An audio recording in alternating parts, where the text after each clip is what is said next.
Здравствуйте, уважаемые телезрители! В эфире программа «Беседы у камина». Есть ли у вас мечта? И умеете ли вы мечтать? Не отнеситесь сейчас к этому вопросу как к банальной красивой фразе. Задумайтесь на секунду о том, какова ваша мечта сегодня. И если она есть, то верите ли вы, что она исполнится? Обладаете ли вы секретом, чтобы все ваши мечты исполнялись?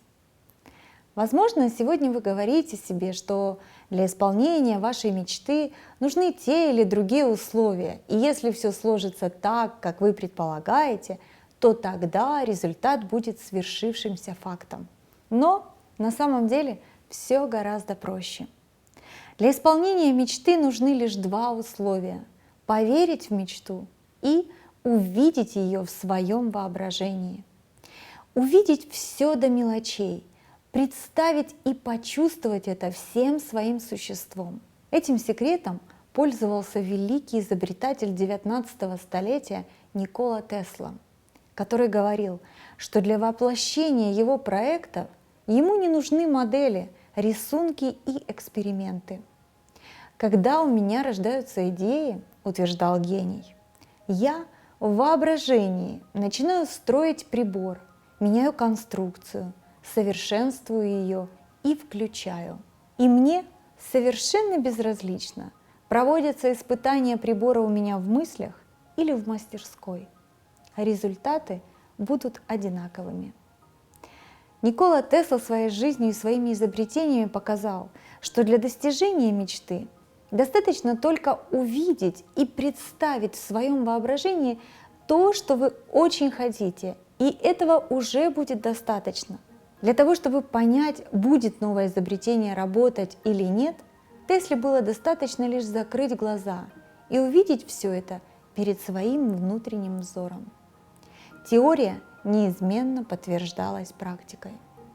Еще в 1888 году он предсказал, что вскоре мир будет наполнен умными машинами, роботами, разными сенсорами и автономными системами. Так он изобрел радио, рентген, беспроводную передачу электричества, электромобиль, именуемый сейчас Тесла. И это лишь малая доля списка его изобретений, которыми мы пользуемся и сейчас. Никола Тесла был великим ученым, давно обогнавшим свое время. Его талант оставался загадкой для всего мира, но сам он не делал из этого секрета. «Мои способности, — говорил изобретатель, — исходят от Бога. И когда я сосредотачиваюсь на этой истине, то все внутри меня приходит в гармонию. Моя мама научила меня искать все истины в Библии».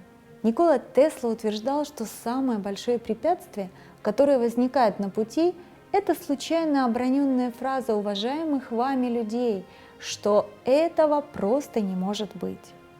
И если вы вдруг поверите этим словам, вы сойдете с намеченного пути. Если бы Тесла слушал своих преподавателей, которые так и говорили, возможно, мир никогда не увидел бы его гениальных изобретений. Но он просто видел цель и продвигался к ней. Сколько людей называли меня фантазером, как насмехался над моими идеями наш заблуждающийся мир. «Нас рассудит время», — писал он. И время действительно все расставило на свои места. Все мечты, в которые верил Никола Тесла и рисовал их в своем воображении, исполнились. Заканчивая программу, хочу пожелать вам всегда мечтать, верить в свои мечты и видеть в своем воображении. Вам знакомо выражение «выше головы не прыгнешь»? Это заблуждение. Человек может все, говорил Никола Тесла. Удачи вам! Будьте счастливы сегодня и всегда!